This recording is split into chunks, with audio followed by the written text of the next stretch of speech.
यह क्या कर रहे हैं आप? आपको शर्म नहीं आती? छोड़िए मुझे, मेरे ब्लाउज को मत छुए। फातिमा ने गुस्से और घबराहट के मिले जुले भाव के साथ उसका हाथ कसकर पकड़ लिया और उसे पीछे धकेलने की कोशिश की।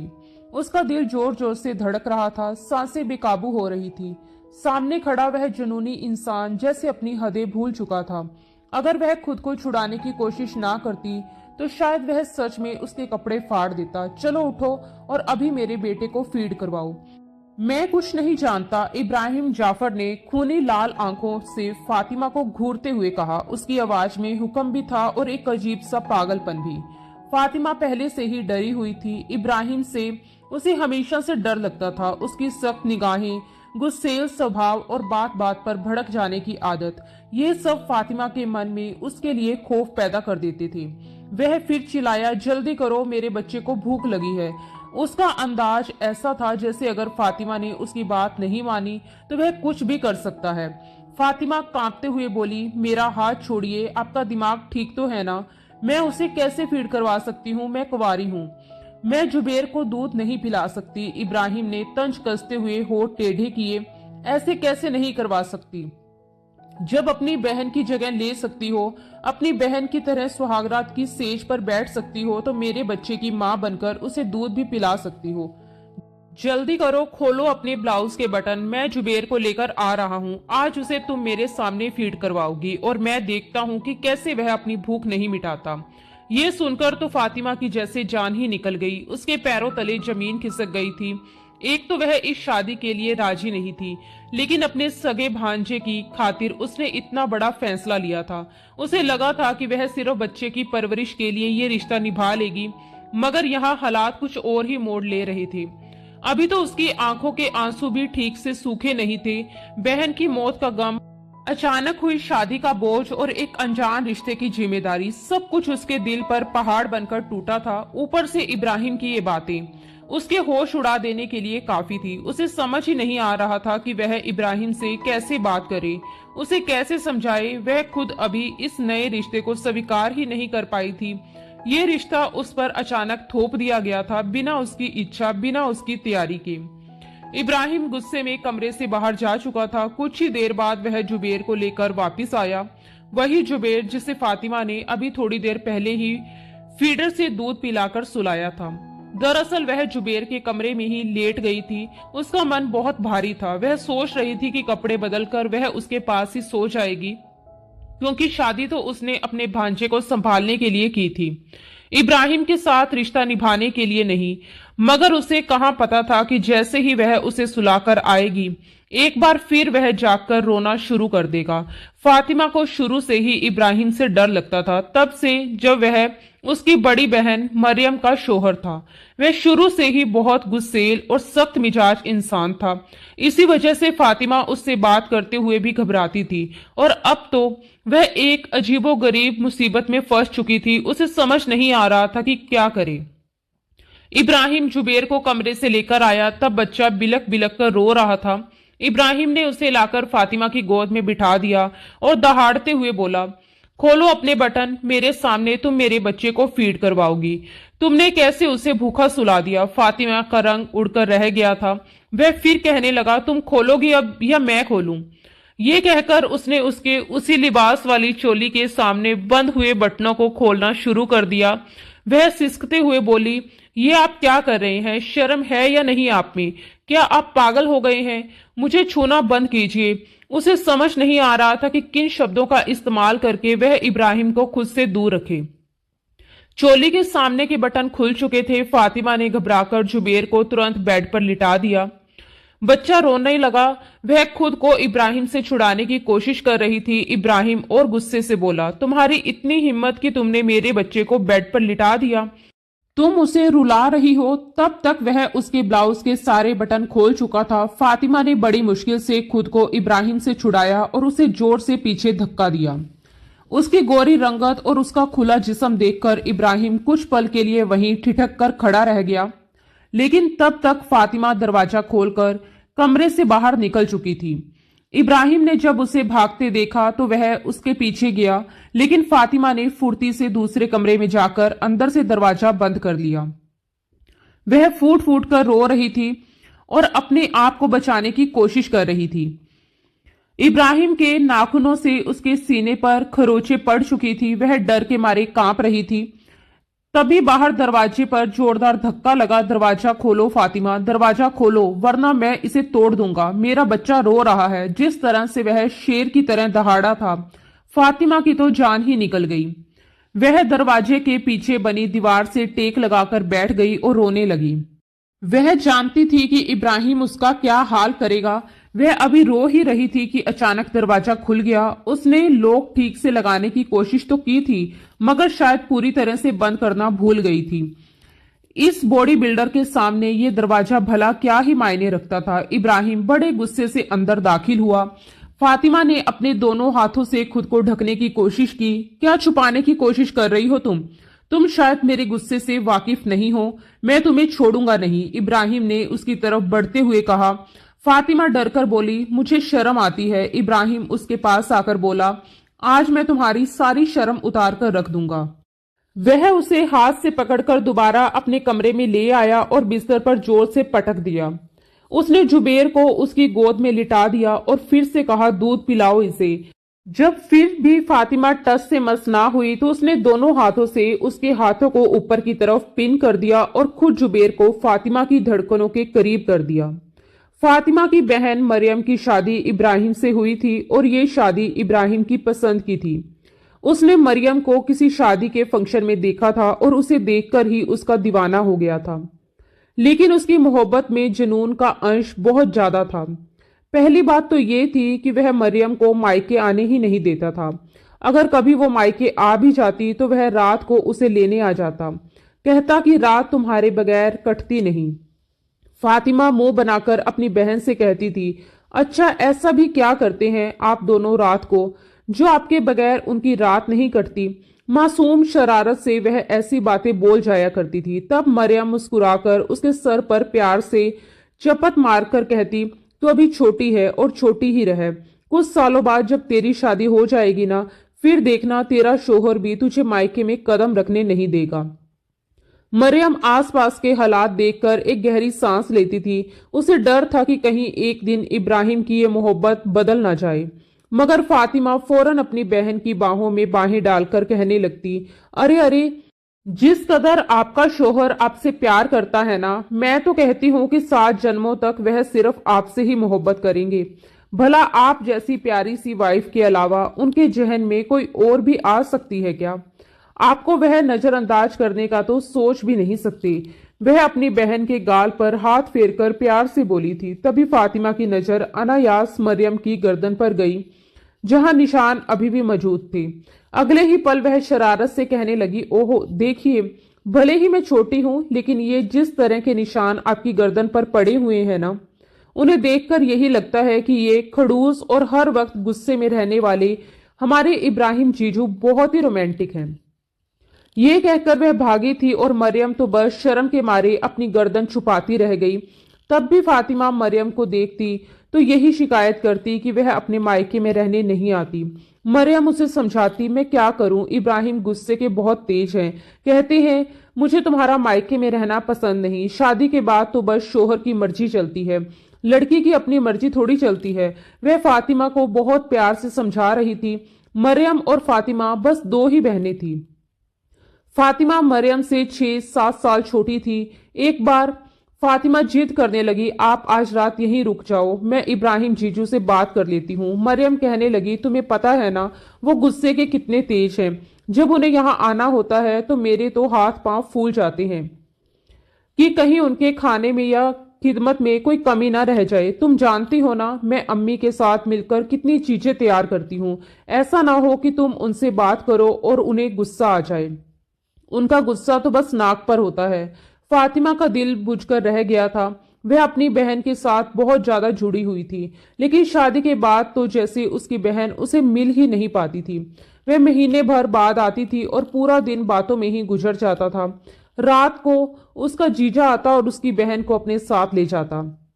एक बार मरियम का फोन आया और उसने अपनी अम्मी शबाना बेगम को ये खुशखबरी सुनाई कि वह उम्मीद से हैं। ये सुनकर शबाना बेगम बहुत खुश हुई। मरियम कहने लगी, अम्मी यूं तो घर में हर काम के लिए नौकरानी है, लेकिन रात को रुकने के लिए कोई भी तैयार नहीं हो रही। आप फातिमा से कहें कि अब तो वैसे भी उसके कॉलेज की छुट्टियां हैं, कुछ दिन मेरे पास आकर रह ले। फातिमा अपनी बहन के घर रहने चली गई। एक बार उसकी अलमारी सेट करते हुए वह मरियम के कपड़े देखकर कहने लगी, दीदी आपके रिसेप्शन का जोड़ा तो बहुत अच्छा है। मरियम ने कहा, हाँ अगर तुम्हें पसंद है तो पहन लो। फातिमा ने खुशी से पूछा, सच्ची मैं पहन लूं? आपको कोई एतराज तो नहीं होगा? मरियम ने मुस्कुराकर कहा कि नहीं, मुझे भला क्यों एतराज होगा। फातिमा ने अपनी बहन मरियम का एक बहुत ही खूबसूरत कढ़ाई वाला जोड़ा पहन लिया।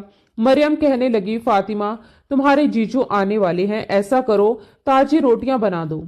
उन्हें गरम गरम रोटी ही पसंद है। मुझे तो डॉक्टर ने बेड रेस्ट बताकर मेरी जान आफत में डाल दी है, वरना ये छोटे मोटे काम मैं खुद कर लेती थी। फातिमा ने कहा कि कोई बात नहीं, मैं बना देती हूँ। वह रोटी बना रही थी और इब्राहिम खुद ही दरवाजा खोलकर घर के अंदर दाखिल हुआ। जैसे ही वह लॉन्च में आया, सामने ही किचन था। फातिमा की पीठ उसकी तरफ थी। कपड़े उसने मरियम के पहन रखे थे। इसी वजह से धीरे धीरे चलता हुआ इब्राहिम किचन में आ गया और पीछे से ही फातिमा को अपने घेरे में लेकर उसकी गर्दन पर हल्का सा दांत काट लिया। फातिमा की तो जैसे जान ही निकल गई। वह चिल्लाई, ये क्या कर रहे हैं आप? फातिमा की आवाज सुनते ही वह बुरी तरह से घबराकर पीछे हटा। जब फातिमा ने पलटकर देखा तो इब्राहिम अपनी ही जगह शर्मिंदा होकर रह गया। वह हकलाते हुए बोला, तुम यहाँ क्या कर रही हो? और तुमने मरियम के कपड़े क्यों पहन रखे हैं? उसे बहुत गुस्सा आ गया। वह चिल्लाया, आज के बाद अगर तुमने मेरी बीवी के कपड़े पहने तो देखना तुम्हारा क्या हाल करता हूं। बदतमीज लड़की। फातिमा बुरी तरह डर गई थी। उसके बाद से तो फातिमा को इब्राहिम से बहुत ही ज्यादा डर लगने लगा। वह जल्द ही वापस अपने घर चली गई और जब भी इब्राहिम आता तो डर कर अपने कमरे में बंद हो जाती थी। उसने मरियम से भी कभी कुछ नहीं कहा था, ना कुछ बताया था, लेकिन किस्मत को शायद कुछ और ही मंजूर था। मरियम की डिलीवरी सी सेक्शन से हुई और ऑपरेशन के दौरान लेडी डॉक्टर ने अनजाने में केमिकल से भरी हुई रुई उसके पेट में ही रहने दी और उसके टांके लगा दिए। जब मरियम ने बेटे जुबेर को जन्म दिया और 2 दिन बाद घर गई तो उसे अपने टांकों में हल्का हल्का दर्द महसूस होता था, लेकिन वक्त के साथ वह दर्द बढ़ने लगा। कभी कभी इतनी ज्यादा तकलीफ होती कि वह तड़पने लगती।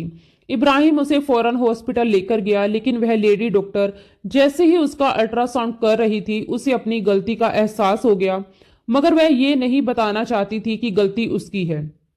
इसलिए वह उसे मामूली सा पेन किलर देकर वापस घर भेज देती थी। 1.5 महीने बाद उसका इन्फेक्शन इतना ज्यादा बढ़ गया कि वह दर्द के मारे जान से ही हाथ धो बैठी। इब्राहिम को तो अपने कानों पर यकीन ही नहीं हो रहा था कि जब डॉक्टर ने यह बताया कि आपकी बीवी मर चुकी है। वह हैरानी और गुस्से से बोला, आप क्या कह रहे हैं? आपका दिमाग तो ठीक है? वह कैसे मर सकती है? उसे तो सिर्फ दर्द था। कई बार लेडी डॉक्टर ने उसे चेक किया था और दवाइयां दी थी जिससे वह ठीक हो जाती थी।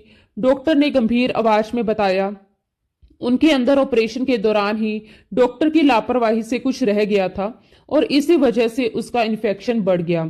अगर आप वक्त पर किसी और अच्छी डॉक्टर को दिखाते और वह आपको सच बता देती तो शायद आपकी बीवी बच जाती। ये सुनकर इब्राहिम ने उस लेडी डॉक्टर को बहुत बुरा भला कहा था, बहुत शोर मचाया था, लेकिन इस सब का फायदा उसे क्या हो सकता था, क्योंकि मरियम तो मर चुकी थी। वह फूट फूट कर रोया था, किसी छोटे बच्चे की तरह। उसका बेटा जुबेर नानी शबाना बेगम की गोद में रो रहा था। कभी शबाना बेगम उसे बहलाने की कोशिश करती तो कभी फातिमा छोटे से जुबेन को गोद में लेकर चुप करवाने की कोशिश करती थी। फातिमा खुद भी इतनी बड़ी नहीं थी, बस सभी कॉलेज में ही थी, लेकिन जुबेर तो किसी की गोद में चुप ही नहीं हो रहा था, बस रोए जा रहा था। कुछ दिन तो इब्राहिम को भी कोई होश नहीं था। वह अपने घर भी नहीं गया था। कहता था, घर जाता हूं तो घर काट खाने को दौड़ता है। वैसे भी उसके पेरेंट्स जिंदा नहीं थे। पहले वह चाचा के साथ रहता था, शादी हुई तो उसने अपना अलग घर ले लिया था, लेकिन अब अकेले घर में रहते हुए उसे डर महसूस होता था। कभी लगता था कि मरियम के हंसने की आवाजें आ रही हैं, बातें करने की आवाजें आ रही हैं और वह मरियम मरियम कहते हुए कमरों के दरवाजे खोल खोल कर देखने लगता था। जब मरियम उसे कहीं भी नजर नहीं आती तो वह रोने लगता था। खैर, 1 महीना गुजर गया था। वह अपनी फैक्ट्री जाने लगा। रोजाना शबाना बेगम के घर आता, थोड़ी देर जुबेर से प्यार करता और चला जाता। जुबेर अब धीरे धीरे फातिमा के साथ रहने का आदी हो गया था। हालांकि वह उसे बहुत ज्यादा नहीं संभाल पाती थी और जल्दी ही थक जाती थी। वह अक्सर बच्चे को अपनी मां शबाना बेगम को सौंप देती थी। वह कहती थी कि ये बहुत परेशान करता है अम्मी, रात भर सोता नहीं है, मुझे इसे लेकर घूमना पड़ता है और सुबह मुझे कॉलेज भी जाना होता है। ज्यादातर जुबेर को शबाना बेगम ही संभालती थी, लेकिन वह भी अब बूढ़ी हो चली थी, बहुत जल्दी थक जाती थी। एक दिन उन्होंने इब्राहिम से बात करने का फैसला किया। इब्राहिम उस वक्त जुबेर को गोद में बिठाकर प्यार कर रहा था। तभी शबाना बेगम ने हिम्मत करके कहा कि बेटा, मैं बूढ़ी हो गई हूँ, फातिमा भी पढ़ती है, हम दोनों के लिए जुबेर को संभालना अब मुश्किल हो रहा है। तुम्हें चाहिए कि तुम दूसरी शादी कर लो। शबाना बेगम ये बात नजरें चुराकर कह रही थी ताकि उनके गुस्सेल दामाद को बुरा ना लग जाए। इब्राहिम को ये बात सुनकर गुस्सा आ गया। वो बोला, तो आपको मेरा बच्चा बोझ लगने लगा है? ठीक है, मैं इसे अभी अपने साथ ले जाता हूं। वह फौरन खड़ा हो गया। वह बोली, मेरा मतलब ये नहीं था, ये मेरी सगी बेटी का बच्चा है, मैं इसकी नानी हूं। इब्राहिम ने तंज किया, अगर ऐसे नहीं होता तो आप इतना जताना शुरू कर देती। वह अपनी बेबसी बताते हुए बोली, बेटा, मैं बूढ़ी हो गई हूँ, मुझसे अब बच्चा संभाला नहीं जाता। मुझे तो अपनी बेटी मरियम का इतना बड़ा सदमा लगा है कि लगता है जैसे मैं अभी मर जाऊंगी। बस मेरी यही कोशिश है कि जल्द से जल्द फातिमा की शादी कर दूं। जब वह अपने घर की हो जाएगी तो मैं भी सुकून से मर सकूंगी। मेरा तो घर ही वीरान हो गया है। ये कहते हुए उन्होंने अपने आंसू पहुंचे। इब्राहिम को ये बात सुनकर और ज्यादा गुस्सा आया कि उन्हें सिर्फ अपनी बेटी फातिमा की फिक्र थी, उसके बेटे की नहीं। तभी उसकी गोद में लेटे हुए जुबेर ने फिर से रोना शुरू कर दिया। बच्चों को कैसे चुप करवाया जाता है ये इब्राहिम को बिल्कुल नहीं पता था। वह घबराकर उसे गोद में उठाकर चुप करवाने लगा। अरे बच्चे, चुप हो जा। अचानक उसका चेहरा पीला पड़ने लगा।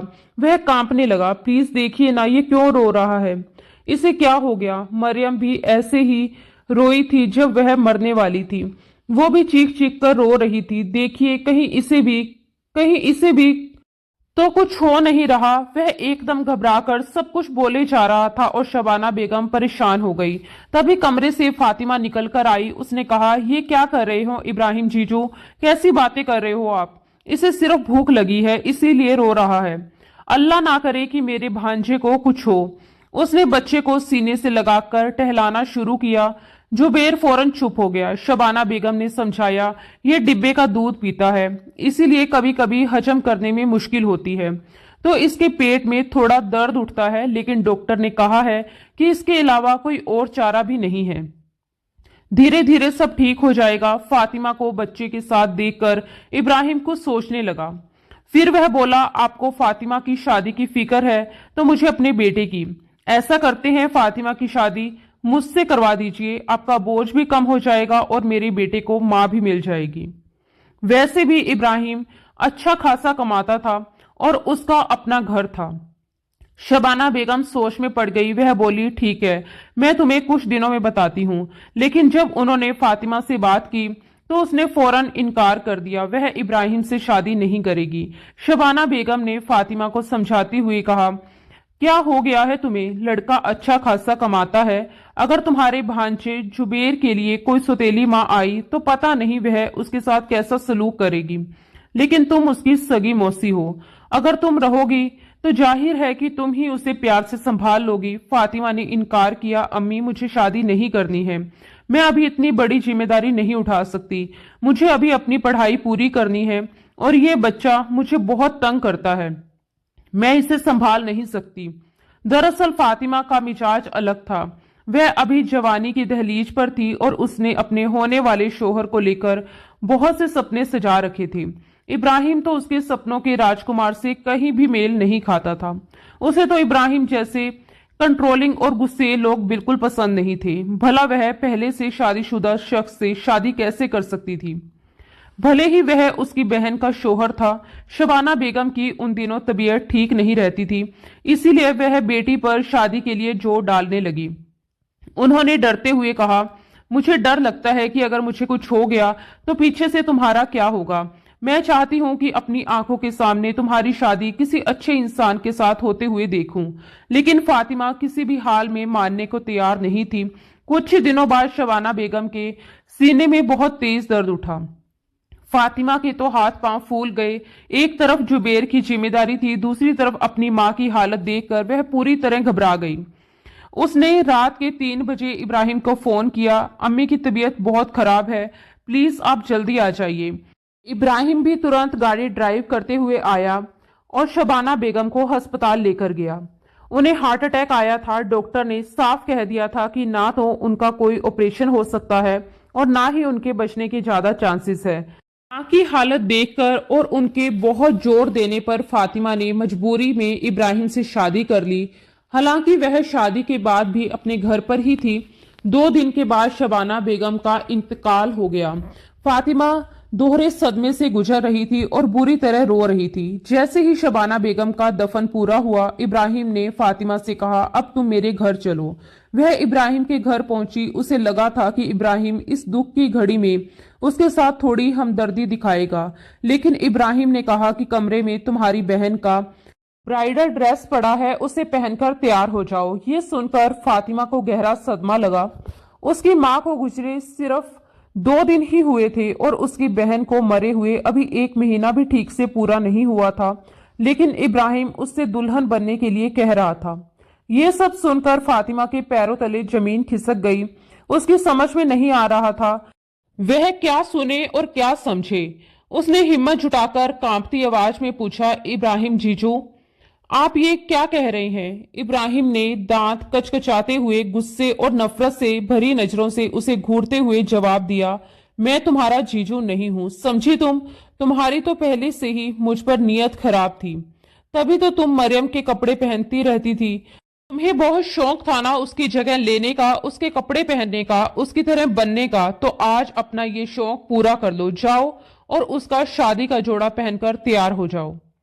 उसकी आवाज इतनी सख्त और डरावनी थी कि फातिमा के शरीर में सिरहन दौड़ गई। वह बेहद गुस्से में था और उसकी आंखों में एक अजीब सा पागलपन दिखाई दे रहा था। फातिमा समझ गई कि अगर उसने मना किया तो वह ना जाने क्या कर बैठेगा। डर के मारे उसका गला सूख गया। वह बिना कुछ कहे जल्दी जल्दी कमरे में गई और जैसे तैसे कांपते हाथों से शादी का जोड़ा पहन लिया। उसके हाथ कांप रहे थे, आंखों से आंसू लगातार बह रहे थे। वह ठीक से तैयार भी नहीं हो पा रही थी, बस हल्का सा टचअप कर पाई, क्योंकि हालत ऐसी थी कि खुद को आईने में देखने की भी हिम्मत नहीं हो रही थी। वह दुल्हन बनकर जैसे ही बैठी तभी जुबेर के रोने की आवाज आने लगी। बच्चे की आवाज सुनते ही उसका दिल ममता से भर आया। वह तुरंत कमरे से बाहर निकल गई। उसने इधर उधर देखा, लेकिन इब्राहिम कहीं दिखाई नहीं दिया। वह जल्दी से किचन में गई, बच्चे के लिए फीडर तैयार किया और फिर जुबेर के कमरे में जाकर उसे दूध पिलाया। बच्चा धीरे धीरे शांत होकर सो गया तो फातिमा भी उसके पास ही लेट गई। उसके मन में हजारों उलझनें चल रही थी। वह सोच रही थी कि कपड़े बदलकर यही बच्चे के साथ सो जाएगी, क्योंकि उसने ये शादी सिर्फ अपने भांजे को संभालने के लिए की थी, इब्राहिम के साथ कोई रिश्ता निभाने के लिए नहीं। तभी रात के किसी समय अचानक किसी ने उसका बाजू पकड़कर जोर से झंझोड़ा। वह घबराकर उठी तो देखा इब्राहिम खड़ा था। उसने बिना कुछ कहे उसे जबरदस्ती अपने कमरे की तरफ घसीटना शुरू कर दिया। फातिमा डर के मारे विरोध भी ठीक से नहीं कर पा रही थी। कमरे में ले जाकर इब्राहिम ने उसे झंझोड़ते हुए ऊंची आवाज में पूछा, मुझे सच बताओ, कहीं तुमने ही तो मेरी बीवी को नहीं मारा? मैं उससे बहुत प्यार करता था, समझी तुम? तुम्हें शायद हमारी मोहब्बत से जलन थी। फिर वह पागलों की तरह बोलता गया, मैंने तुम्हें अपनी बहन से कहते हुए सुना था, दीदी दुआ कीजिए कि मेरा शोहर भी इब्राहिम जैसा हो। बताओ, तुम मुझे देखकर ललचाती थी ना? फातिमा ये सुनकर सुन रह गई। उसने तो वह बात मरियम से बिल्कुल सामान्य तरीके से कही थी, क्योंकि वह देखती थी कि इब्राहिम उसकी बहन की कितनी केयर करता है। उसे अच्छा लगता था कि उसकी बहन खुश है, इसलिए उसने बस यूं ही कह दिया था कि उसका शोहर भी ऐसा ही हो। उसे क्या पता था कि किस्मत ऐसा मोड़ ले देगी कि वही इंसान उसका शोहर बन जाएगा और उसी बात को लेकर वह उस पर शक करेगा। इब्राहिम ने फिर कहा, मेरी बीवी बनने का बहुत शौक है ना तुम्हें, तो अब मेरी बीवी बनने के साथ साथ तुम मेरे बेटे की माँ भी बनोगी। बिल्कुल वैसे ही जैसे मरियम बनी थी। ये कहते हुए उसने फातिमा को बुरी तरह झंझोड़ा और चिल्लाकर कहा, तुम उसे अपनी फीड करवाओगी और वो भी मेरे सामने करवाओगी। ये सुनकर तो फातिमा का दिमाग जैसे सुन पड़ गया।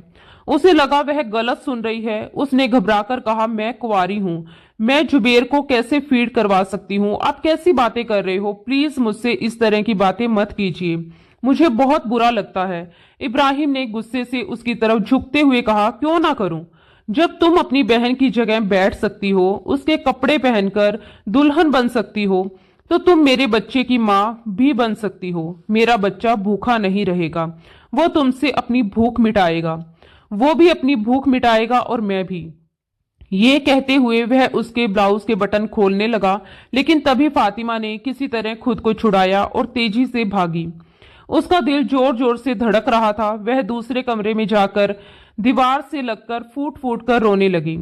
उसे समझ नहीं आ रहा था कि वह किस मुसीबत में फंस गई है।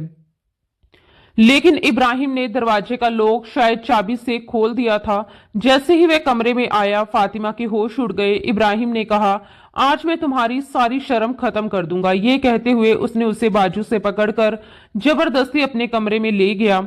उसने उसे बेड पर धक्का देकर लिटा दिया। जुबेर अभी भी रो रहा था। इब्राहिम ने सख्ती से कहा, खुद इसे फीड करवाओगी या मैं करवाऊं? वो बेचारी बुरी तरह कांप रही थी। डर के मारे उसने जल्दी से जुबेर को अपने सीने से लगा लिया, लेकिन वह बहुत ज्यादा शर्म महसूस कर रही थी। उसने बेड पर रखा कंबल अपने ऊपर डाल लिया ताकि खुद को ढक सके। लेकिन जैसे ही जुबेर फीड करने लगा, वह बुरी तरह घबरा गई। वह बेहद अजीब और डरावनी स्थिति से गुजर रही थी। उसके अंदर डर, शर्म और बेबसी सब एक साथ उमड़ रहे थे, लेकिन उसके मुंह से एक शब्द भी नहीं निकल रहा था। उसने अपनी आंखें कसकर बंद कर ली और आंसू लगातार बहते रहे। तभी उसने देखा कि इब्राहिम उठकर अलमारी के पास गया है। उसने अलमारी का दूसरा दरवाजा जोर से खोला। उसमें से एक कैन निकाली जिस पर बियर लिखा हुआ था। उसने कैन खोली और 2 ही घुट में उसे खाली करके जमीन पर पटक दिया। फातिमा की तो जैसे जान ही निकल गई। इब्राहिम ने कहा, जल्दी इसकी भूख मिटाओ, फिर तुम्हारी सुहागरात भी मैं रंगीन बनाता हूं। इसके बाद तुम मेरी भूख मिटाओगी। जब तक मुझे सुकून नहीं मिलता, मैं तुम्हारी जान नहीं बख्शूंगा। बहुत शौक है ना तुम्हें मेरी बीवी की जगह लेने का? अब वो तकलीफें भी बर्दाश्त करो जो वो बर्दाश्त करती थी। बल्कि वो तो मेरी मोहब्बत थी, इसलिए मैं उससे प्यार से पेश आता था। लेकिन तुम उसकी उतरन पहनने वाली और मेरी जिद को पूरा करने का सामान बनोगी। मरियम से तो मैं मोहब्बत से पेश आता था क्योंकि वो मेरी मोहब्बत थी, लेकिन तुम सिर्फ मेरे जुनून का निशान बनोगी, मेरी जिद को सुकून पहुंचाओगी। जुबेर सो चुका था। इब्राहिम ने बड़े आराम से फातिमा की गोद से जुबेर को उठाया और उसके कोट पर जाकर लिटा दिया। अब फातिमा खुद को छुपाने की कोशिश कर रही थी। तभी इब्राहिम ने झटके से कंबल पीछे खींचा और शराब के नशे में उस पर गिर पड़ा। वह पूरी तरह उस पर हावी हो चुका था। वह उसके बचे खुचे कपड़ों को उतारने की कोशिश कर रहा था। फातिमा बार बार कहती रही, प्लीज छोड़ दे मुझे, प्लीज, मुझे दर्द हो रहा है। लेकिन वह जैसे शराब के नशे में पागल हो चुका था। वह अपना जुनून उसके वजूद पर उतार रहा था और जब नशा बहुत ज्यादा हावी हो गया तो वह करवट बदलकर सो गया। बाकी की पूरी रात कमरे में फातिमा की सिसकियां गूंजती रही। वह लगातार रोती रही। उसे इब्राहिम पर बहुत गुस्सा आ रहा था क्योंकि वह उसके बारे में बहुत गलत सोच रहा था। उसने तो कभी मरियम की जगह लेने के बारे में सोचा भी नहीं था। जाने कब उसे नींद आ गई। सुबह जुबेर के रोने की आवाज सुनकर फातिमा ने बड़ी मुश्किल से अपनी सूजी हुई आंखें खोली। वह खुद भी अभी तक सिसकियां ले रही थी। वह जुबेर को उठाकर कमरे से बाहर ले गई क्योंकि इब्राहिम अभी भी गहरी नींद में सो रहा था। किचन में आकर उसने जुबेर के लिए फीडर बनाया और खुद रोने लगी। फिर जुबेर को बेड पर लिटाकर सुला दिया। उसने अलमारी से अपनी बहन के कपड़े निकाले, नहाकर उन्हें पहन लिया और फिर कमरे से बाहर आ गई। लॉन्च में बैठकर वह फूट फूट कर रोने लगी। अब ना उसकी माँ थी, ना ही कोई ऐसा शख्स जिसके साथ वह अपने दिल की बात शेयर कर सके। उसकी बहन मरियम भी दुनिया से जा चुकी थी और माँ का सहारा भी छिन गया था।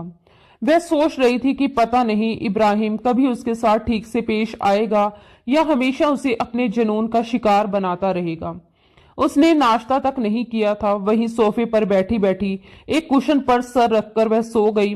जब उसकी आंख खुली तो बाहर डोरबेल बज रही थी। वह उठकर दरवाजा खोलने गई तो बाहर नौकरानी खड़ी थी। नौकरानी ने उसे देखकर हैरानी से पूछा, आप यहाँ क्या कर रही हैं? आपकी बहन का तो इंतकाल हो गया था ना? फातिमा ने जवाब दिया, हाँ, लेकिन 2 दिन पहले मेरी शादी मेरे ही बहनोई से हो गई है। मैं अपने भांजे को पालने के लिए इस घर में आई हूँ। तुम अपना काम करो। वो अपना काम करने लगी। फातिमा ने चुपचाप नाश्ता किया और नौकरानी को भी दे दिया। नौकरानी सफाई करके जा चुकी थी। जब वह कमरे में आई तो जुबेर उठ चुका था। उसने जुबेर को गोद में लिया और कमरे से बाहर आ गई। दोपहर के करीब 2 बजे इब्राहिम की आंख खुली। अपने आप को बिना शर्ट के बेड पर सोते हुए देखकर उसे थोड़ी हैरानी हुई। पिछली रात की घटना उसे ठीक से याद नहीं आ रही थी, लेकिन जब उसने बेड पर कांच की टूटी हुई चूड़ियां देखी तो उसे सब कुछ याद आ गया कि उसने शराब के नशे में फातिमा के साथ क्या किया था। उसे अपने आप पर बहुत अफसोस हुआ। रात को वह बेहद गुस्से में था। मरियम के इंतकाल के बाद उसे ऐसे ही दौरे पड़ते थे। वह चीजें उठाकर फेंकता था, लेकिन जैसे ही उसका जुनून खत्म होता वह बिल्कुल सामान्य हो जाता था। अभी भी वह सामान्य हो चुका था। कमरे से बाहर आया तो उसे देखकर फातिमा पूरी तरह से डर गई। जब वह उसके पास आकर सोफे पर बैठने लगा तो फातिमा कांप उठी और फौरन सोफे से खड़ी हो गई। इब्राहिम की आंखें अभी भी लाल थी, बिल्कुल वैसे ही जैसे रात को नशे में थी। फातिमा अंदर ही अंदर बिलख रही थी। वह पीछे हटकर सहमी हुई आवाज में कहने लगी, प्लीज मुझे कुछ मत कीजिएगा। मैंने आपसे कुछ नहीं कहा। मैंने आपकी बीवी की जगह नहीं ली। मैं सच कह रही हूं, मैंने आप पर बुरी नजर भी नहीं रखी। रात को इब्राहिम ने जो जो इल्जाम उस पर लगाए थे वह सहमकर बिना उसके पूछे ही उन सब की सफाई दिए जा रही थी। इब्राहिम उसकी तरफ बढ़कर बोला, प्लीज डरो मत, मेरी बात तो सुनो।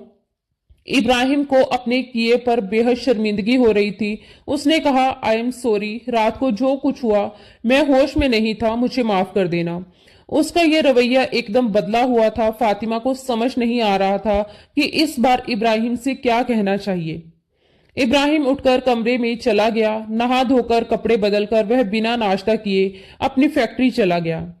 रात को जब वह वापस आया तो उसने जुबेर को गोद में ले लिया और उसे प्यार करने लगा। फिर वह उसे अपने कमरे में ले आया। साइड टेबल की दराज से उसने मरियम की तस्वीर निकाली और जुबेर को दिखाते हुए कहने लगा, ये तुम्हारी मम्मा है। तुमसे बहुत प्यार करती थी और मुझसे भी बहुत प्यार करती थी। मैं भी तुम्हारी मम्मा से बहुत प्यार करता था, लेकिन देखो वो हम दोनों को छोड़कर चली गई। मरियम की बातें याद आते ही इब्राहिम की आंखों से आंसू बहने लगे। फातिमा डरते डरते कमरे में आई और कहने लगी, आप खाना खाएंगे क्या? मैं खाना गर्म कर दूं? वह उदासी से बोला, नहीं, मुझे भूख नहीं है, तुम खा लो। वह दरवाजा बंद करके चली गई। फातिमा ने चुपचाप खाना खाया और दूसरे कमरे में जाकर बैठ गई। वह अपनी उंगलियां चटकाने लगी क्योंकि उसे समझ नहीं आ रहा था कि उसे कहाँ लेटना चाहिए, कहाँ सोना चाहिए। कुछ ही देर बाद कमरे का दरवाजा खुला। इब्राहिम जुबेर को गोद में लिए कमरे में आया। फिर उसने चुपचाप फातिमा की गोद में जुबेर को डाल दिया और कहने लगा, तुम चाहो तो यही सो सकती हो।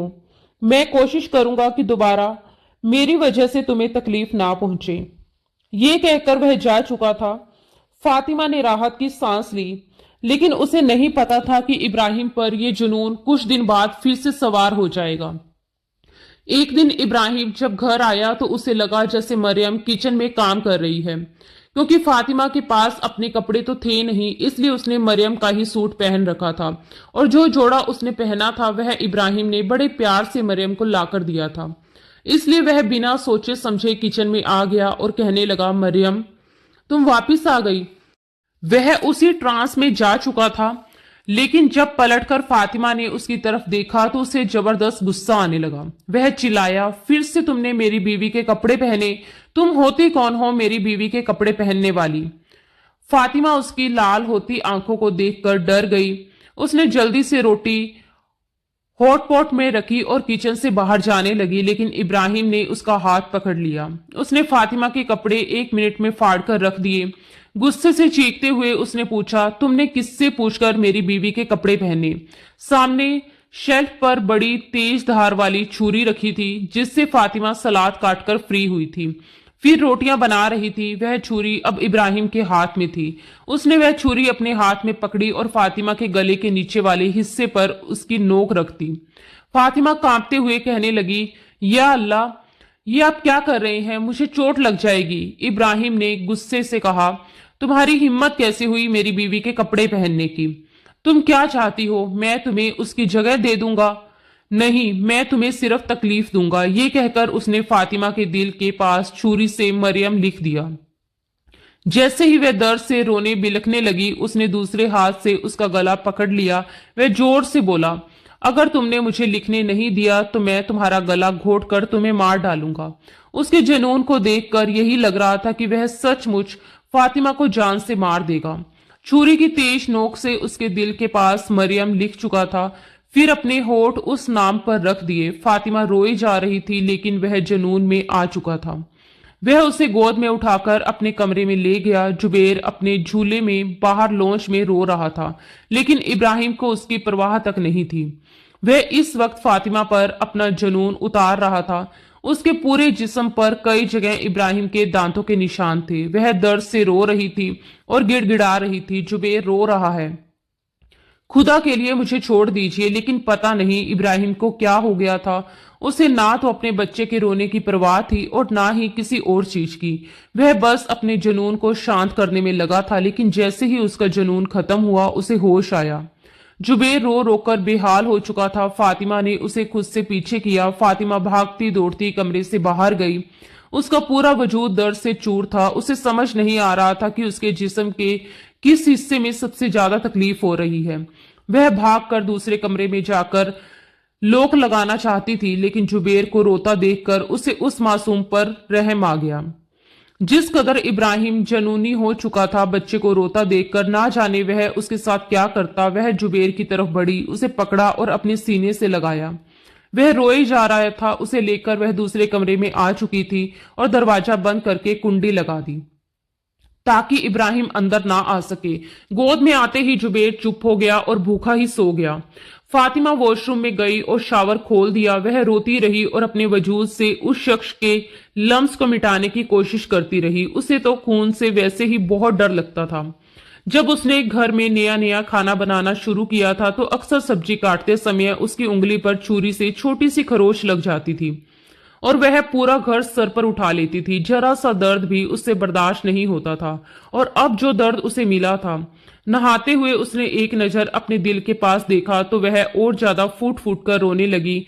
जिस बहन मरियम को वह सबसे ज्यादा प्यार करती थी, उसका नाम उसके सीने पर लिखा हुआ था और अभी भी उसमें से खून रिस रहा था। इब्राहिम का डर उस पर बुरी तरह हावी हो चुका था, जो शायद उस पर रहम खाना ही नहीं चाहता था। जैसे ही वह कमरे में आई तो सोया हुआ जुबेर सिसकियां भर रहा था। वह जल्दी से उसके पास आई और उसके पास लेट गई।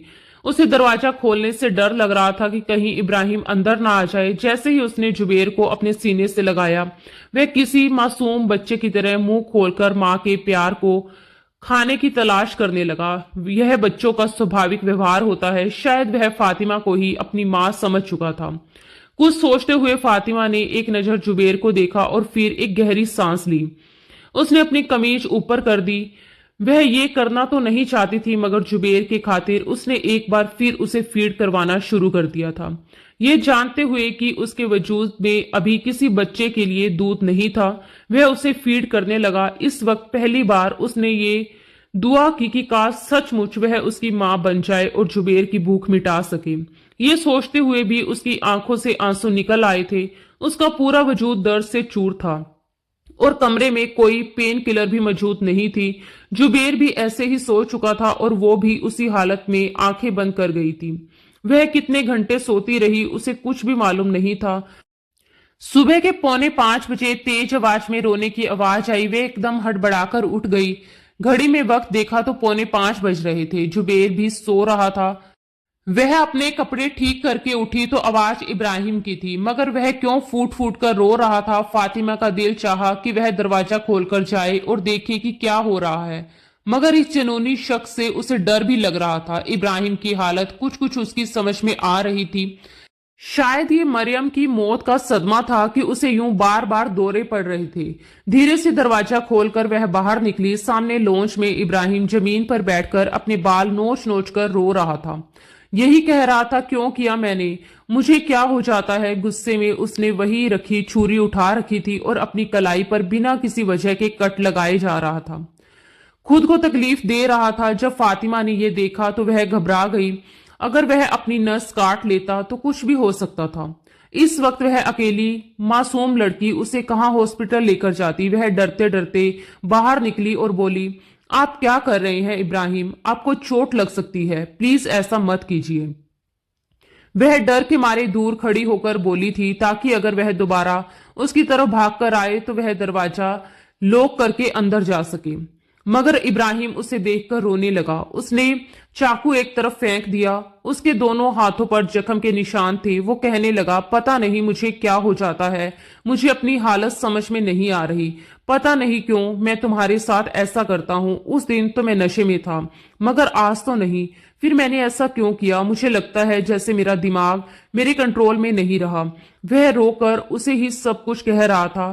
फातिमा चुपचाप उसकी बात सुन रही थी।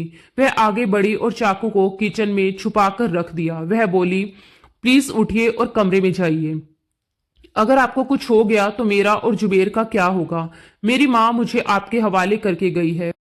मुझे नहीं पता मेरी किस्मत में क्या लिखा है और मेरी मौत शायद आप ही के हाथों में लिखी हो, लेकिन मुझे अपनी बहन की आखिरी निशानी जुबेर की फिक्र है। पता नहीं मुझे कुछ हो गया तो जुबेर का क्या होगा। इब्राहिम उठकर खड़ा हुआ तो फातिमा सहम कर पीछे हटी। इस वक्त उसे इब्राहिम से बहुत ज्यादा डर लग रहा था। इब्राहिम के दोनों हाथ खून से भरे हुए थे। वह चलता हुआ उसके सामने आया और दोनों हाथ जोड़कर उससे माफी मांगने लगा। प्लीज मुझे माफ कर दो, मैं तुम्हें तकलीफ तो नहीं देना चाहता था। मैं तो मरियम के अलावा किसी और के करीब जाने का सोचना भी नहीं चाहता था, मगर पता नहीं मुझे क्या हो जाता है। उसकी नजर मरियम के लिखे नाम पर गई, जहां से अभी भी खून रिसने की वजह से कमीज का रंग बदल चुका था। वह कहने लगा, देखो मैंने तुम्हें तकलीफ दी है ना, इसके बदले मैंने अपने पूरे हाथ छलनी कर दिए। देखो मैंने खुद को भी जख्मी किया है। वह किसी मासूम बच्चे की तरह बोले जा रहा था। एक ही बात रिपीट करता रहा। फातिमा ने तुरंत वहां से हटने का फैसला किया और वह सीधा अपने कमरे में आई। वह जुबेर के लिए फीडर बनाकर उसे पिला रही थी और फिर आगे की बात सोच रही थी। अगली सुबह इब्राहिम बिस्तर पर पड़ा था और बुखार में तप रहा था। फातिमा डरते डरते उसके करीब गई। उसने उसके हाथ पर जमा हुआ खून साफ करके ड्रेसिंग की, अपने हाथों से नाश्ता करवाया और फिर दवा देकर उसे सुला दिया। उसे अपनी एक दोस्त का ख्याल आया जिसके पिता साइकोलॉजिस्ट थे। फातिमा ने अपनी सहेली को इस बारे में पूरी बात विस्तार से बताई तो वो कहने लगी, मैं अपने पापा से इसके बारे में बात करूंगी और फिर जो उन्होंने कहा तुम्हें बताऊंगी। उसने फोन बंद किया। तभी जुबेर फिर से रोने लगा। फातिमा उसे बोतल से दूध पिला रही थी, मगर वह बार बार उसके सीने की तरफ बढ़ रहा था। वह पहले से ज्यादा समझदार हो चुका था, जैसे किसी माँ के वजूद से अपनी भूख मिटाना चाहता हो। कुछ सोचते हुए फातिमा ने एक बार इब्राहिम को देखा जो औंधे मुंह लेटकर सो रहा था। उसने जुबेर की आदत पूरी करने के लिए उसे अपने सीने से लगा दिया। करीब 15 मिनट बीते होंगे जब फातिमा को लगा जैसे स्वाभाविक रूप से दूध आने लगा है। वह बहुत हैरान हुई, ये कैसे हो सकता है। वह घबराकर खुद को देखने लगी। सच में उसके वजूद से बच्चे के लिए दूध आने लगा था। जुबेर अभी पूरी तरह शांत नहीं हुआ था, इसलिए वह जोर जोर से रोने लगा। उसके रोने की आवाज पर इब्राहिम भी उठ चुका था। फातिमा तुरंत खुद को छुपाने लगी, मगर जुबेर रोए जा रहा था। इब्राहिम कहने लगा, क्या हुआ, ये क्यों रो रहा है? क्या तुम इसे फिर से दूध पिला रही थी? देखो मैं मानता हूं मैंने गलत किया था। तुम एक बच्चे को दूध नहीं पिला सकती, फिर तुमने इसे अपने सीने से क्यों लगाया हुआ है? मगर इस वक्त उसे कुछ समझ नहीं आ रहा था कि क्या कहे। हिचकिचाते हुए फातिमा ने इब्राहिम से कहा कि इब्राहिम, पता नहीं ये सब कैसे हुआ, मगर सच में मुझे दूध आने लगा है। इब्राहिम की आंखें पूरी तरह खुल गई। जुबेर एक बार फिर उसके सीने से लगकर दूध पी रहा था। वह चाहकर भी उसे खुद से दूर नहीं कर पा रही थी। इब्राहिम हैरानी से मुस्कुराने लगा और कहने लगा, ये कैसे हो सकता है? कहीं तुमने कोई ऐसी दवाई तो नहीं ली जिससे तुम्हें दूध आए? वो कहने लगी कि नहीं, मैंने क्या दवाई लेनी है, मैं तो घर से बाहर भी नहीं जाती। कहीं ये दूध बच्चे के लिए खराब ना हो जाए, कहीं इसे कुछ हो गया तो। घबराकर उसने जबरदस्ती उसे खुद से अलग कर दिया। इब्राहिम उसी वक्त उसे डॉक्टर के पास लेकर गया। जितनी फातिमा घबराई हुई थी, डॉक्टर भी परेशान हो गई। फातिमा ने हिचकिचाते हुए बताया, मैं अभी तक मां नहीं बनी हूं, ये मेरी बहन का बच्चा है, फिर भी मुझे दूध आने लगा है। ये सुनकर डॉक्टर भी हैरान हुई और कहने लगे कि नहीं, पूरी बात बताइए। ऐसे तो किसी को दूध नहीं आता, कुछ तो जरूर हुआ है। वह सिर खुजाते हुए कहने लगी, मैं बस जुबेर की आदत पूरी करने के लिए इसे सीने से लगा देती थी। ये मुझे मां समझकर दूध पीता और सो जाता। ये अभी 3 महीने का हुआ है और मुझे दूध आने लगा। ये सुनकर डॉक्टर ने पहले तो उसके सभी टेस्ट किए और जब रिपोर्ट बिल्कुल ठीक आई तो मुस्कुराकर कहने लगी, फातिमा बेटा, चिंता करने की कोई जरूरत नहीं है, ये एक नेचुरल प्रोसेस है। जब बच्चे ने आपके वजूद से दूध लेने के लिए फोर्स किया तो आपके दिमाग ने अपने आप मैसेज भेजना शुरू कर दिया। आपके हार्मोन एक्टिवेट हो गए और आप बिल्कुल वैसे ही उसे दूध पिला सकती हैं जैसे कि एक माँ अपने मासूम बच्चे को दूध पिलाती है। इब्राहिम इतना हैरान था कि उसे कुछ समझ में नहीं आ रहा था। वहीं दूसरी तरफ फातिमा की खुशी का कोई ठिकाना नहीं था। इब्राहिम भी खुश हो चुका था। इब्राहिम गाड़ी घर की तरफ मोड़ रहा था तो फातिमा हिचकिचाते हुए कहने लगी, इब्राहिम, आप प्लीज इस अस्पताल की तरफ गाड़ी मोड़ दीजिए। उस तरफ तो साइकोलॉजिस्ट का अस्पताल था। इब्राहिम कहने लगा, क्यों, वहां क्या करने जाना है? वो कहने लगी, प्लीज मेरी बात मान लीजिए। फातिमा ने तुरंत कहा कि आपको जुबेर की कसम, कोई सवाल मत कीजिए। जुबेर की कसम के आगे इब्राहिम चुप हो चुका था। ये उसकी दोस्त के पापा का ही हॉस्पिटल था जहां वह इब्राहिम को लेकर आई थी। इब्राहिम को तो कुछ समझ नहीं आ रहा था। जब उसकी डॉक्टर से मिलने की बारी आई तो फातिमा भी उसके साथ कमरे में गई। पहले तो इब्राहिम थोड़ा हिचकिचाया, मगर डॉक्टर के कहने पर वह उन्हें सब कुछ बताने लगा कि उसे अपनी पहली बीवी मरियम से कितनी मोहब्बत थी। डॉक्टर साथ साथ उसे कुछ दवाइयां भी खिला रहे थे जिससे वह बिल्कुल शांत होकर सारी बातें बता रहा था और फिर रोते रोते खामोश हो गया। डॉक्टर ने कुछ टेस्ट भी करवाए और इसके बाद इब्राहिम और फातिमा को बताया कि ये अपनी बीवी से बहुत ही ज्यादा प्यार करते थे और दूसरा, इनमें गुस्सा बहुत ज्यादा था। जब इनकी बीवी की अचानक मौत हुई तो इनके दिमाग को इतना गहरा सदमा लगा कि वह बर्दाश्त नहीं कर सका, इसलिए इन्हें ऐसे दौरे पड़ने लगे और ये अपनी दूसरी बीवी को ही अपनी पहली बीवी की मौत का जिम्मेदार समझकर उस पर जुल्म करते हैं। मगर जैसे ही नॉर्मल होते हैं तो इन्हें बहुत शर्मिंदगी होती है और दुख भी होता है। ये 5-6 महीने का इलाज है। अगर ये रेगुलर दवा लेंगे और खुद को खुश रखने की कोशिश करेंगे तो इनकी ये बीमारी खत्म हो सकती है। इब्राहिम ये सब खामोशी से सुनकर वहां से बाहर निकल आया। इसके बाद दोबारा इब्राहिम को ऐसा कोई घबराहट का दौरा नहीं आया था। वह रोज दवा लेता और हर रात फातिमा उसे खुद दवा देती थी, क्योंकि वह जानती थी कि अगर एक दिन भी चूक हुई तो इसका नतीजा उसे भुगतना पड़ेगा। हर रात की तरह आज भी वह दूध के गिलास के साथ दवा लेकर गई तो कमरे में जुबेर इब्राहिम की गोद में खेल रहा था। वह जैसे ही उसे वहां छोड़कर बाहर जाने लगी तो इब्राहिम ने फौरन उसका हाथ पकड़ लिया। फातिमा हिचकिचाकर पलटकर देखने लगी तो इब्राहिम कहने लगा, कहाँ जा रही हो? मेरे पास भी कभी बैठ जाया करो। तुम तो जब देखो किसी न किसी काम में बिजी रहती हो। वो कुछ झिझकती हुई इब्राहिम से थोड़ी दूर बैठ गई। जुबेर इस वक्त खेल रहा था। उसने नया नया बोलना शुरू किया था और वह हर वक्त माँ माँ करता रहता। इब्राहिम थोड़ा नाराज होता, तुमने माँ माँ कहना सिखाया, पापा बोलना क्यों नहीं सिखाया? क्या मैं इसका कुछ नहीं लगता? वह कहने लगी कि नहीं, ये तो बस बच्चे की जुबान ही ऐसी होती है, वह वैसे ही आवाजें निकालता है तो लगता है जैसे माँ को बुला रहा है। सच में मैंने इसको कुछ नहीं सिखाया। वह अभी भी उससे सहम कर तुरंत सफाई दे रही थी और इब्राहिम अंदर ही अंदर हिचकिचा रहा था। वह बस किसी तरह अपना रिश्ता फातिमा के साथ बेहतर करना चाहता था और दोस्ताना बर्ताव रखना चाहता था। वह कितनी ही देर बातें करते रहे। जब जुबेर को भूख महसूस हुई तो वह फातिमा की गोद की तरफ बढ़ने लगा। उसने एक तरफ इब्राहिम का हाथ पकड़ा हुआ था और दूसरी तरफ वह फातिमा की तरफ बढ़ रहा था। फातिमा उसे उठाकर दूसरे कमरे में जाने लगी ताकि उसे दूध पिला सके, मगर जुबैर ने वही इब्राहिम का हाथ पकड़ लिया।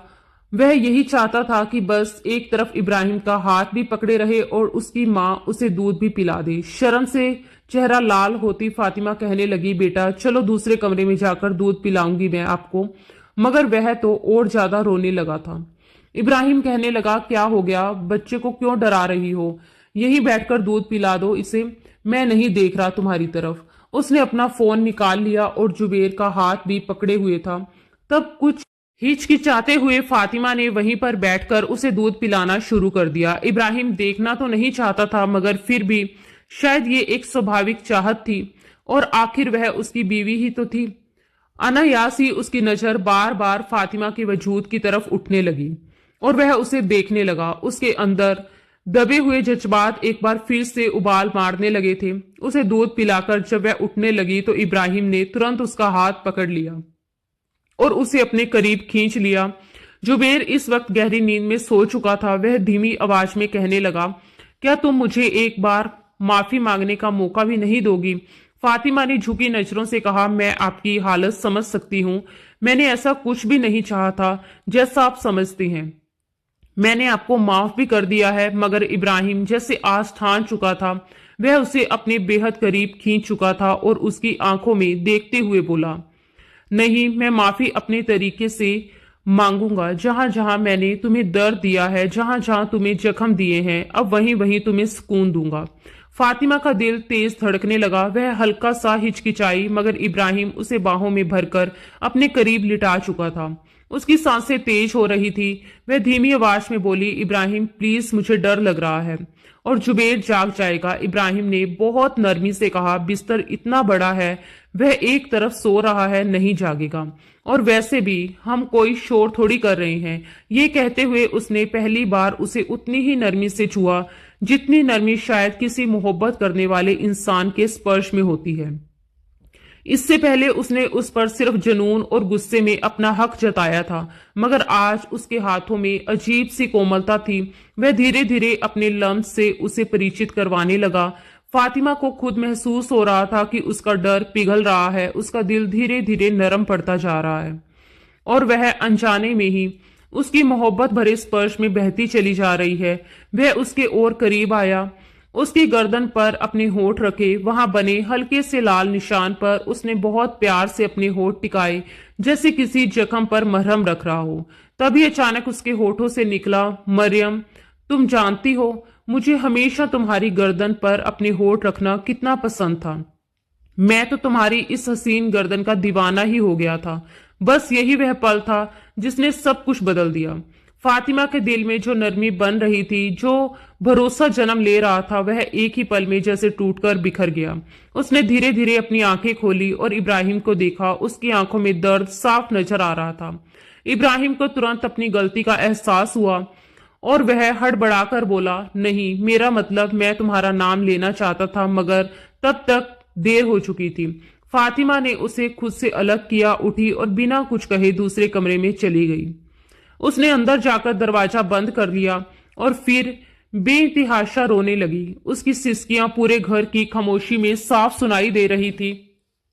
इब्राहिम भी शर्मिंदा था। आखिर वह एक लड़की थी, भले ही उसकी बहन ही क्यों ना रही हो, मगर इस तरह नजदीकी के पलों में किसी और का नाम लेना, ये किसी भी औरत के दिल को तोड़ सकता था। वह कुछ देर वहीं खड़ा रहा, फिर धीरे धीरे वापस कमरे में आ गया, क्योंकि अब उसे पता था कि इस वक्त कुछ भी कहना बेकार है। कमरे की दीवारों पर हर तरफ मरियम और उसकी तस्वीरें लगी हुई थी। 1 वर्ष पहले वह उसे छोड़कर जा चुकी थी, मगर उसकी मौजूदगी अभी भी इस कमरे में सांस ले रही थी। वह वही तस्वीरें थी जिनके साथ वह रोज जीता था, रोता था, और शायद इसी वजह से वह अतीत से बाहर नहीं आ पा रहा था। उसे अचानक महसूस हुआ, जब तक ये तस्वीरें सामने रहेंगी वह कभी पूरी तरह नॉर्मल नहीं हो पाएगा और फातिमा को भी सुकून नहीं मिलेगा। उसने एक गहरी सांस ली और एक एक करके सारी तस्वीरें उतारने लगा। हर तस्वीर के साथ कोई याद जुड़ी थी, कोई हंसी, कोई पल, कोई वादा। उसका दिल भारी होता जा रहा था। उसे वो दिन याद आया जब बड़े प्यार से वह और मरियम मिलकर इस कमरे को सजा रहे थे, हंसते हुए तस्वीरें लगा रहे थे, भविष्य के सपने देख रहे थे। मगर आज वही तस्वीरें उसके हाथों में थी और वह उन्हें एक बैग में रख रहा था।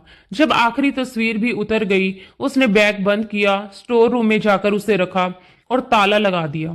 ताला लगाते वक्त उसकी आंखों में आंसू थे, जैसे वह सिर्फ तस्वीरें नहीं बल्कि अपनी जिंदगी का एक हिस्सा बंद कर रहा हो।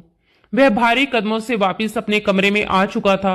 अगले दिन जब जुबेर को लेने के लिए फातिमा कमरे में आई तो वहां पर एक भी तस्वीर मौजूद नहीं थी। उसने हैरानी से पूछा, मरियम दीदी की तस्वीरें कहाँ गई? इब्राहिम ने शांत स्वर में जवाब दिया, मैंने हटा दी। वो मुझे छोड़कर चली गई और जब तक उनकी तस्वीरें मेरे सामने रहती मैं कभी ठीक नहीं हो पाता, इसलिए मैंने उनकी तमाम यादों को एक बॉक्स में बंद करके रख दिया ताकि मैं इन सब से निकल सकूं। ये सुनकर फातिमा खामोश हो गई। अगले ही दिन फातिमा ने कमरे में जुबेर और इब्राहिम की बहुत सारी नई तस्वीरें लाकर कमरे को सजा दिया। साथ ही एक तस्वीर उसने इब्राहिम, मरियम और अपनी माँ की भी फ्रेम करवाकर लगाई, जिसमें वे सब एक साथ खड़े मुस्कुरा रहे थे। उस शाम जब इब्राहिम घर लौटा तो उसने कमरे में लगी नई तस्वीर देखी तो उसके चेहरे पर अनायास ही मुस्कान आ गई। फिर वह उस तस्वीर के पास गया जिसमें वे चारों साथ खड़े थे। फातिमा भी उसके पास आकर खड़ी हो गई। इब्राहिम ने धीरे से उसका हाथ पकड़ लिया। मरियम को भूलना उसके लिए नामुमकिन था, मगर अब वह फातिमा के साथ जिंदगी में आगे बढ़ना चाहता था। धीरे धीरे उन दोनों के बीच का रिश्ता काफी बेहतर हो चुका था। अब जब भी इब्राहिम घर आता तो जुबेर पापा पापा करता हुआ उसकी तरफ दौड़ कर आता था। फातिमा उसके लिए खाना बनाकर रखती और छोटी छोटी शरारतें करती रहती। जुबेर और फातिमा की नोकझोंक देखकर इब्राहिम मुस्कुरा उठता। इस वक्त भी जुबेर उसी कमरे में अपने बेबी बेड पर गहरी नींद में सो रहा था। जब फातिमा तकिया ठीक करके बेड पर आकर बैठी तो इब्राहिम ने तुरंत उसे अपनी बाहों में भर लिया। वह नाइट सूट में थी जबकि इब्राहिम शर्टलेस लेटा हुआ था। फातिमा उसके सीने पर उंगलियां फेरते हुए मुस्कुराकर बोली, इब्राहिम, कल हमारा जुबेर पूरे 3 साल का हो जाएगा। कितना जल्दी वक्त गुजर गया। इब्राहिम भी मुस्कुराकर बोला, हाँ, पलक झपकते ही क्या से क्या हो गया। लेकिन मैं एक बात सोच रहा हूँ। फातिमा ने पूछा, क्या? इब्राहिम हल्की शरारती मुस्कान के साथ बोला, जुबेर कब तक एक अकेला घर में खेलता रहेगा? उसे एक छोटा भाई या बहन तो चाहिए, तो उसके साथ पूरे घर में उछल कूद मचा सके और तुम्हारी नाक में और ज्यादा दम कर सके। ये सुनकर फातिमा का चेहरा लाल हो गया। वह तुरंत बोली, नहीं, आप तो खुद चले जाते हैं, मुझे तो बस मेरा एक जुबेर ही काफी है, और बच्चे आ गए तो मैं कैसे संभालूंगी? ना बाबा ना। वह उसके सीने से सर लगाकर बोल रही थी। इब्राहिम ने उसे फिर से अपने सीने से लगा लिया और प्यार से बोला, पगली, मुझे अब एक बेटी चाहिए, बस चाहिए, और अगले साल तक वह मुझे मेरी गोद में चाहिए। तो इसके लिए हमें आज से ही तैयारी शुरू करनी होगी। तुम जानती हो कितनी मेहनत लगती है। ये सुनकर फातिमा उसे घूर कर देखने लगी और बोली, अच्छा, मुझे पहले ही आपकी बातों का पता था। आज आप ज्यादा ही रोमांस कर रहे हैं। इब्राहिम हंस पड़ा और उसे अपनी बाहों में भरकर अपने और करीब कर लिया। कमरे में उनकी धीमी धीमी फुसफुसाहटें घुलने लगी, फिर हंसी की आवाजें, फिर भावनाओं की भीगी सिसकियां। बाहर रात गहरी हो चुकी थी और कमरा अंधेरे में डूबा हुआ था, मगर उस अंधेरे में भी दो दिलों के बीच की दूरी पूरी तरह खत्म हो चुकी थी और एक और रात उनकी एक दूसरे के नाम हो चुकी थी। दोस्तों, दिल से धन्यवाद कि आपने हमारी कहानी को अपना समय दिया। हमें उम्मीद है कि ये कहानी आपके दिल को जरूर छू गई होगी। अगर आपको कहानी पसंद आई हो तो वीडियो को लाइक करके अपना प्यार जरूर दिखाइए, और अगर आप हमारे चैनल पर नए हैं तो सब्सक्राइब करना ना भूलें। साथ ही नोटिफिकेशन बेल भी दबा दें ताकि आने वाली हर नई कहानी की अपडेट आपको सबसे पहले मिल सके। आपका साथ और सपोर्ट ही हमें आगे बढ़ने की प्रेरणा देता है। धन्यवाद दोस्तों। राधे राधे।